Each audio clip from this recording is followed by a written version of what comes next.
اتنے مواقع ملے اصلاح کے، تو اپنے بدحال پر قائم رہا، راسخ رہا، مستحکم ہو گیا، اس کے بعد اب تجھے یہ کہنے کا حق نہیں کہ مجھے لوٹا دے تاکہ میں نیک اعمال کروں۔ پھر فرمایا کہ اس کے علاوہ ایسی عمر نہیں ملی تھی ما یتذکر فیہ من تذکرہ، جس کے نتیجے میں وہ شخص جو نصیحت پکڑنا چاہے وہ نصیحت پکڑ سکتا تھا۔ یعنی اتنی مہلت ضرور ملتی ہے انسان کو کہ اسے اگر اتنی ہوش ہو کہ نصیحت پکڑ سکے تو وہ ضرور پکڑے گا۔ جاءکم النذیر، اور اس کے علاوہ تمہارے پاس ڈرانے والے بھی آئے۔ فذوقوا فما للظالمین من نصیر، بس اب اپنے اعمال کا مزہ چکھو کیونکہ ظالموں کے لیے کوئی مددگار نہیں۔ سورہ صاد میں 17ویں آیت ہے،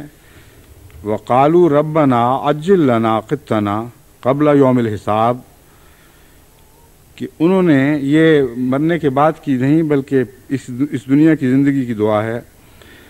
بعض ایسے لوگ تھے جو یہ دعا کیا کرتے تھے، ربنا عجل لنا قطنا قبل یوم الحساب، کہ اے خدا ہمیں یوم حساب سے پہلے ہی جو کچھ چکھانا ہے یہاں چکھا دے۔ اس دعا کے دو مطلب ہیں۔ ایک تو یہ معنی ہو سکتا ہے کہ اے خدا اس دنیا میں جو کچھ ہمیں دینا ہے دے دے، ہمیں آخرت کی کوئی پرواہ نہیں۔ یعنی ایک قسم کا تمسخر ہے جو وہ کرتے ہیں دعا میں۔ وہ کہتے ہیں کہ جو قیامت کے دن ہوگا دیکھا جائے گا، اپنے مومنوں کو دے دینا جو کچھ دینا ہے، ہمیں تو اس دنیا میں جو کچھ میسر آتا ہے وہ دے دے تاکہ ہمارا حساب یہیں صاف ہو جائے، قیامت میں ہمیں کچھ نہیں چاہیے۔ یہ دعا وہی کر سکتا ہے جس کو قیامت کا یقین نہ ہو، جس کو اعتماد ہی نہ ہو کہ مرنے کے بعد کی کوئی زندگی ہے اور کوئی جزا سزا ہے۔ اس لیے یہ دعا ان معنوں میں تمسخر کا رنگ رکھتی ہے، اور یہی دعا بغاوت کا رنگ بھی اختیار کر جاتی ہے، جبکہ بعض ظالم لوگ خدا سے یا خدا والوں سے مطالبہ کرتے ہیں کہ جس عذاب کی تم باتیں کرتے ہو مرنے کے بعد آئے گا، مرنے کے بعد کس نے دیکھنا ہے وہ عذاب، اب لاؤ عذاب، اب اگر کچھ دکھا سکتے ہو تو لا کے دکھا دو۔ چنانچہ وہ ابو جہل کی جس دعا کا اس سے پہلے ذکر گزرا ہے وہ بھی اسی مضمون کی دعا تھی۔ تو یہ دونوں طریق نہایت ہی خطرناک اور مہلک ہیں۔ انسان کو قرآن کریم کی دعاؤں کے مطالعہ سے ایک بات خوب کھل جاتی، انسان پر ایک بات خوب کھل جاتی ہے کہ جہاں بھی مغضوب علیہم کی دعائیں ہیں وہاں ان کی دعاؤں کی عاجزی ان کی دعاؤں کی قبولیت میں مددگار ثابت نہیں ہوتی، بلکہ بڑی عاجزی سے بھی وہ جب دعائیں کرتے ہیں تب بھی وہ نامراد دعائیں ہوتی ہیں، نامقبول دعائیں ہوتی ہیں۔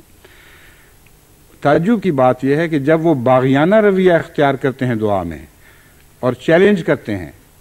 تو اس وقت ان کی وہ دعا قبول ہو جاتی ہے۔ مومنوں کے ساتھ برعکس مضمون ہے، مومن جتنا عاجزی اختیار کرتا ہے اتنی اس کی دعا قبول ہوتی ہے، اور جہاں اس کے ذہن میں کوئی باغیانہ تصور سائے کی طرح بھی آئے وہاں اس کی دعا رد ہو جاتی ہے۔ چنانچہ دیکھیں سب سے خوفناک باغیانہ دعا شیطان نے کی تھی اور خدا نے ساری کی ساری دعا قبول کر لی۔ اس کی وجہ یہ ہے کہ وہاں چیلنج ہے خدا کی عظمت اور جبروت کو، اور چیلنج اگر قبول نہ ہو تو اس میں سبکی ہوتی ہے، اور انسان یہ سمجھ سکتا ہے کہ ہم نے دھمکی بھی دی، ہم نے چیلنج بھی دیا اور اس کے باوجود قبول نہیں ہوئی کیونکہ خدا بھاگ گیا گویا، نعوذ باللہ۔ پس ظالم کی دعا جب بغاوت کا رنگ اختیار کرتی ہے تو وہ مقبول ہو جایا کرتی ہے۔ ایسے بہت سے چیلنج حضرت مسیح موعود علیہ السلام کو جب دیے گئے تو وہ قبول ہوئے، اور عاجزانہ دعائیں ان کی نامقبول ہوتی ہیں کیونکہ عجز کا وقت جو ہے وہ کھو چکے ہوتے ہیں۔ تو مومن چونکہ عاجزی اختیار کرتا ہے اور یہی اس کو زیب دیتی ہے، اس لیے عجز کے ساتھ مومن کی دعاؤں کی قبولیت کا گہرا تعلق ہے۔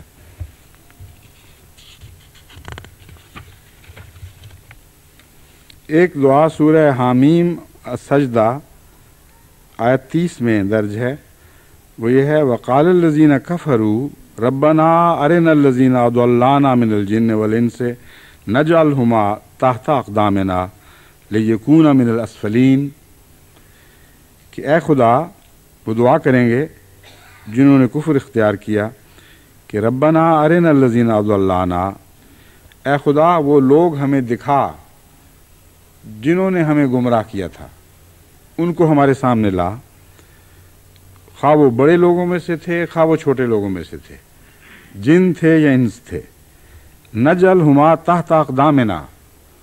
آج ہم ان کو اپنے پاؤں کے نیچے کچھ لیں گے، لیکونا من الاسفلین، تاکہ وہ سب سے نیچے اور ذلیل لوگ دکھائی دیں۔ مراد یہ ہے کہ اس دنیا میں جب گندے اور ظالم بڑے لوگوں کی پیروی کی جاتی ہے تو قیامت کے دن کا عذاب انسان پر یہ کھول دے گا کہ دراصل وہ ذلیل ترین لوگ تھے جن کے پیچھے تم چلا کرتے تھے، اور ذلیل ترین لوگوں کے پیچھے چلنے کے نتیجے میں تمہیں یہ عذاب ملا ہے۔ بس وہ صرف انتقامی کارروائی کے طور پر ہی نہیں بلکہ تبھی ایک تمنا کے طور پر خدا سے یہ التجا کریں گے کہ اے خدا، تو نے جو ایسے ظالموں کو ضرور ہم سے بڑھ کر عذاب دینا ہے، ان کو ہمارے سامنے پیش کر ہمارے پاؤں تلے وہ کچھ لے جائیں، تاکہ ان کو پتہ چلے کہ وہ کس قسم کے بڑے لوگ تھے جو دنیا میں، اور حقیقت میں وہ سب سے رسوا اور سب سے ذلیل انسان تھے۔ مگر ان کی لذتیں بھی انتقامی لذتیں ہی ہیں، اور جہنم میں کوئی حقیقی خوشی اور تسکین کی بات ان کے لیے نہیں ہوگی۔ پھر یہ ایک دعا بتائی گئی ہے سورہ الدخان آیت 9 تا 17 میں، ربنا اکشف عنا العذاب انا مومنون انا لهم الذکری وقد جاءهم رسول مبین ثم تولوا عنہ وقالوا معلم مجنون۔ یہ دعا ایک ایسے زمانے کی دعا کے سے تعلق رکھتی ہے جو ابھی آنے والا ہے، جو گزرا ہوا زمانہ نہیں ہے، بلکہ سورہ دخان سے یہ دعا لی گئی ہے، اور اس کا مضمون یہ ہے کہ ایک ایسا وقت آئے گا جب کہ ایک خاص قسم کا مہلک دھواں دنیا کے بڑے خطوں کو اپنی لپیٹ میں لے لے گا، اور وہ ایسا مہلک دھواں ہوگا کہ جس کے نتیجے میں نہ انسان زندہ رہ سکے گا نہ مر سکے گا، انتہائی مہلک حالت ہوگی، انتہائی پرعذاب حالت ہوگی۔ فرمایا ایسی حالت میں کیا ہوگا، فرتقب یوم تأتی السماء بدخان مبین یخش الناس، اے محمد صلی اللہ علیہ وسلم، آج جو یہ تیری باتوں کا انکار کر رہے ہیں اور تیری پیشگوئیوں سے تمسخر کر رہے ہیں، انتظار کر اس دن کا۔ مراد یہ ہے کہ تو اور تیری امت انتظار کرے۔ حضرت صلی اللہ علیہ وآلہ وسلم کو یہاں مخاطب کر کے آپ کے بعد آنے والے آخری زمانے تک پیدا ہونے والے مسلمانوں کو مخاطب فرما دیا گیا ہے، اہل اسلام کو مخاطب کیا گیا ہے، اور یہ بتایا گیا ہے کہ بعض ایسی پیشگوئیاں ہیں جو لازماً پوری ہونے والی ہیں۔ ان میں سے ایک دھوئیں کی پیشگوئی ہے۔ اب آپ سوچئے کہ آج سے 1400 برس پہلے دھوئیں کے عذاب کا کوئی تصور ہی پیدا نہیں ہو سکتا تھا، کسی انسان کے وہم و گمان میں بھی نہیں آ سکتا تھا کہ کوئی ایسا دھواں ہوگا جو زمین کے بڑے بڑے خطوں کو ڈھانپ لے گا، اور اس کے نیچے نہایت دردناک عذاب ہے۔ یہ ایٹمی دور کی بات ہے، اور ایٹمی دور سے پہلے کے انسان کے خواب و خیال میں بھی یہ بات نہیں آ سکتی تھی۔ بس اس دعا میں ہمارے لیے قرآن کریم کی صداقت کا بھی ایک عظیم الشان نشان ہے۔ فرمایا اے محمد ان سے کہہ دے کہ ہم تجھ سے یہ کہتے ہیں کہ تو انتظار کر، ایک ایسا زمانہ لازماً آئے گا جب کہ ایک بہت بڑا دھواں دنیا کے عظیم خطوں کو ڈھانپ لے گا۔ یخش الناس، یہاں خطوں کی بجائے لوگوں کا ذکر فرمایا ہے، کیونکہ دراصل وہ دھواں ظالم انسانوں کو سزا دینے کے لیے ان پر مسلط کیا جائے گا۔ ھذا عذاب علیم، یہ تو بہت ہی دردناک عذاب ہے۔ اب بتائیے کہ اس زمانے کا انسان تو درکنار، آج سے 100 سال پہلے کا انسان بھی کیا یہ تصور کر سکتا تھا کہ کوئی ایسا دھواں دنیا پہ پھیلے گا جس کے نیچے بہت ہی دردناک عذاب ہے؟ سوائے ایٹمی دھوئیں کے اور کوئی تصور اور کوئی دلیل اس دھوئیں کے تصور کی موجود ہی نہیں. جس کو یہ علم ہو کہ ایک ایٹم بم کے نتیجے میں بہت خوفناک قسم کے بادل اٹھیں گے اور وہ دنیا کو ڈھانکیں گے، جہاں جہاں جائیں گے وہاں عذاب پھیلاتے چلے جائیں گے، جب تک یہ علم نہ کسی کو ہو یہ بات نہیں کہہ سکتا. بس یقیناً یہ خدا کا کلام ہے، عالم الغیب خدا کا کلام ہے، حضرت اقدس محمد مصطفیٰ صلی اللہ علیہ وآلہ وسلم کا کلام نہیں. آگے فرمایا وہ کیا دعا کریں گے اس وقت، ربنا اکشف عنا العذاب انا مومنون. وہ یہ کہیں گے کہ اے خدا اس عذاب کو ہم سے ٹال دے، ہم ایمان لے آئیں گے. بس معلوم ہوتا ہے کہ جب تک یہ واقعہ نہ ہو اسلام کی طرف بنی نوع انسان کا رجوع نہیں ہوگا، کیونکہ یہ دھوئیں کا عذاب اس وقت آئے گا بنی نوع انسان پر جب کہ بنی نوع انسان اکثریت کے لحاظ سے شریر ہوں گے، ورنہ تو خدا کا اتنا خوفناک، خدا کی طرف سے اتنا خوفناک عذاب نیک بندوں پر نہیں آیا کرتا. اگر وہ ایمان لے آتے تو اس عذاب کے آنے کا سوال ہی باقی نہ رہتا. بس یہ استدلال کیا جا سکتا ہے کہ اسلام کے قبول عام کے وقت سے پہلے لازماً نیوکلیئر بامز دنیا میں چلیں گے اور دنیا کی ترقی یافتہ قومیں جو چاہیں کر لیں اس قسم کی نیوکلیئر جنگ سے ہمیشہ کے لیے بچ نہیں سکیں گی. بالآخر ضرور ان کی غلطیاں ان کو نیوکلیئر وارفیئر پر مجبور کر دیں گی اور اس کے نتیجے میں دو باتیں پیدا ہوں گی. بہت ہی خوفناک زہریلے دھوئیں کے بادل دنیا پر پھیلیں گے اور انسانوں کو شدید عذاب میں اور دردناک عذاب میں مبتلا کریں گے. دوسری بات یہ کہ اس کے نتیجے میں وہ ایمان لانے کی طرف متوجہ ہو جائیں گے. اس سے پہلے بھی ہیروشیما اور ناگاساکی میں 2 بم پھٹ چکے ہیں، لیکن ان کے نتیجے میں انا مومنون کا وعدہ کی آواز وہاں بلند نہیں ہوئی تھی اور نہ دنیا نے اسلام کی طرف توجہ کی. بس اس لیے میں قطعی طور پر یقین کر رکھتا ہوں کہ اس آیت کا اور اس دعا کا تعلق آئندہ زمانے سے ہے، اور جب تک بنی نوع انسان کو اس قسم کی خوفناک سزا کے ذریعے جھنجھوڑا نہیں جائے گا اس وقت تک وہ اسلام کی طرف متوجہ نہیں ہوں گے. فرمایا انا لہم ذکرا وقد جاءہم رسول مبین. اب وہ نصیحت کیسے مانگ رہے ہیں، کس منہ سے کہتے ہیں کہ ہم نصیحت پکڑیں گے. وقد جاءہم رسول مبین، ان میں ایک کھلا کھلا رسول ظاہر ہو چکا ہے. بس یہ کوئی اسی زمانے کے رسول کی بات ہو رہی ہے. حضرت صلی اللہ علیہ وآلہ وسلم کی غلامی میں ایک ایسے رسول کا ذکر ہے جس نے ان کو تنبیہ کرنی تھی اور تنبیہ کر دی تھی.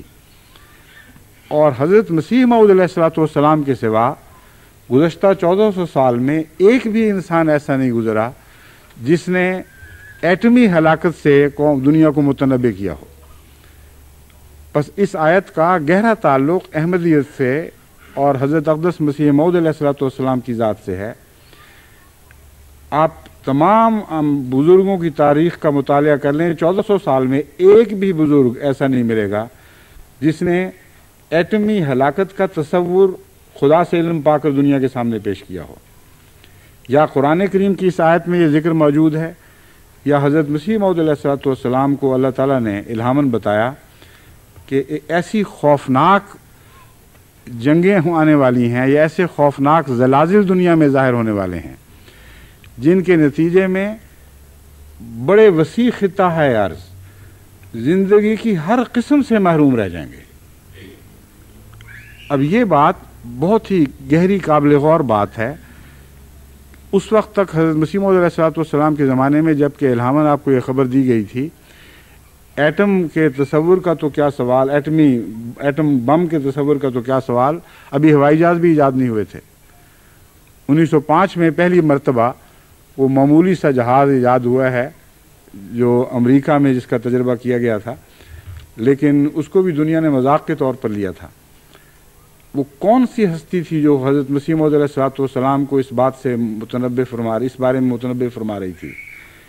کہ زمین کے علاقے زندگی کی ہر قسم سے محروم رہ جائیں گے.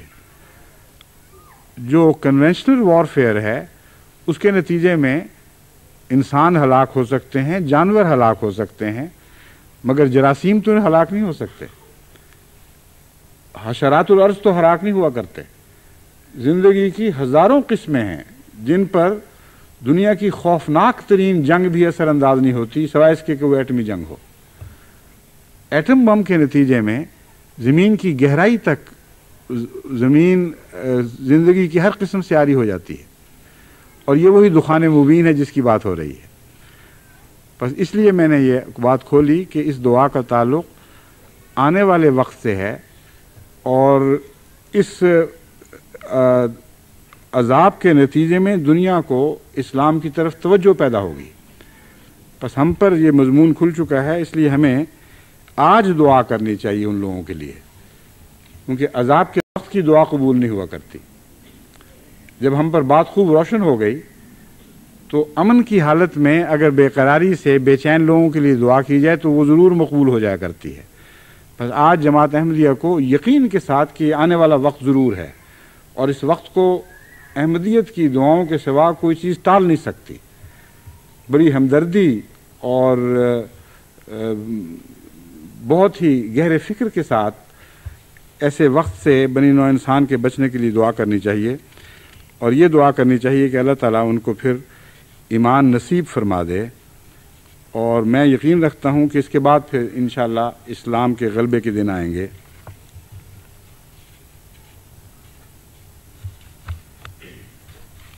آخری دعا جو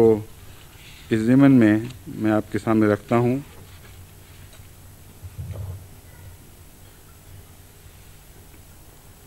وہ وہی مضامین ہیں جو پہلے دہرائے جا چکے ہیں، صرف ایک نتیجہ خدا نے اس کے بعد ایسا نکالا ہے جس کو ہمیشہ ہمیں پیش نظر رکھنا چاہیے۔ وہ آیت دعا یہ ہے وَأَنفِقُوا مِمَّا رَزَقْنَاكُم مِّن قَبْلِ أَن يَأْتِيَ، یعنی یہ تو نصیحت ہے، اس کے بعد دعا آتی ہے،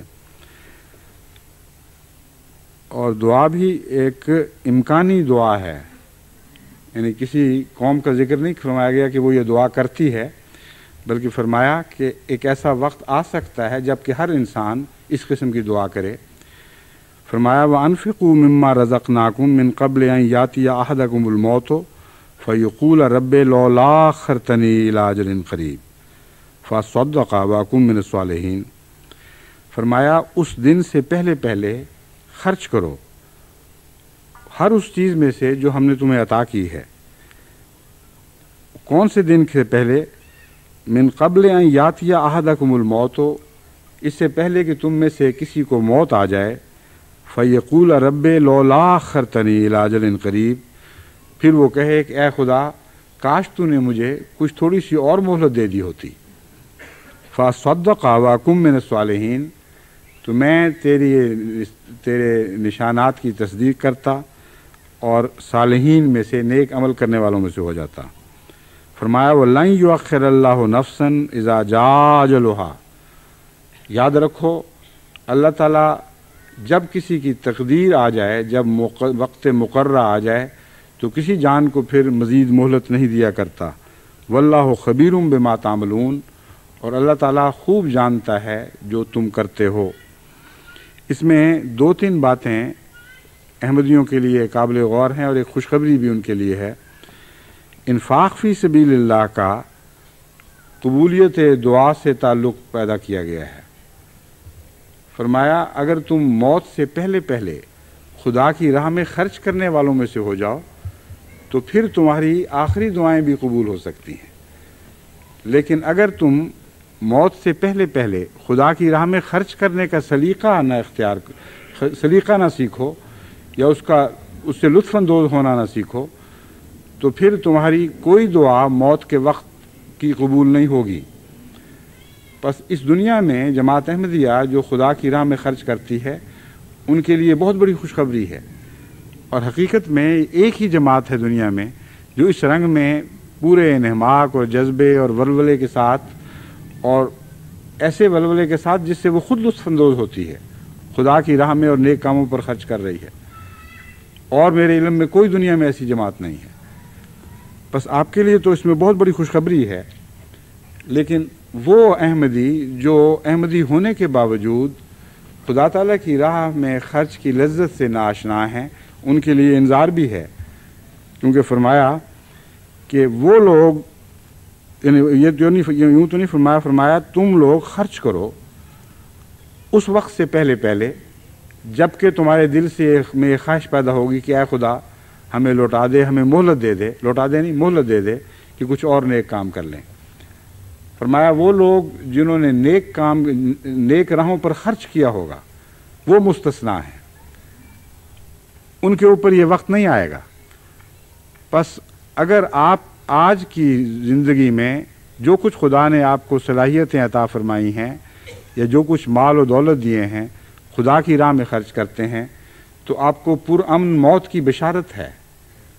آپ کو وہ موت نصیب نہیں ہوگی جس میں حسرت کے ساتھ انسان یہ کہے گا کاش مجھے اور مہلت ملتی تو میں خدا کی خاطر کچھ کر لیتا۔ بس اللہ تعالیٰ جماعت کو ہمیشہ اسی حال پر قائم رکھے اور ایسی موت نصیب فرمائے جس موت کے متعلق اللہ تعالیٰ خود رضا کی نظریں ڈال رہا ہو، وہ نفس مطمئنہ ہمیں عطا کرے جس کے متعلق اللہ تعالیٰ خود قرآن کریم میں فرماتا ہے کہ جب اس کا میری طرف لوٹ آنے کا وقت آئے گا تو میں اسے کہوں گا یا ایتھا النفس المطمئنہ ترجعی الی ربک راضیۃ مرضیہ، اے نفس مطمئنہ، اے میرے بندے اپنے رب کی طرف لوٹا، راضیۃ مرضیہ، ایسی حالت میں کہ تو بھی راضی ہے اور میں بھی تجھ سے راضی ہوں، دونوں راضی ہیں، تو راضی بھی ہے اور مرضیہ بھی ہے، یعنی میری رضا کو پانے والا بھی ہے۔ فادخلی فی عبادی وادخلی جنتی، بس آ اور میرے بندوں میں داخل ہو جا، وادخلی جنتی، اور میری جنت میں داخل ہو جا، یعنی وہ جنت جو خاص میرے بندوں کے لیے بنائی گئی ہے۔ اللہ تعالی ہمیں انہی لوگوں میں داخل فرمائے جن کے ایسے پیارے اور نیک انجام کی خبر دی گئی ہے۔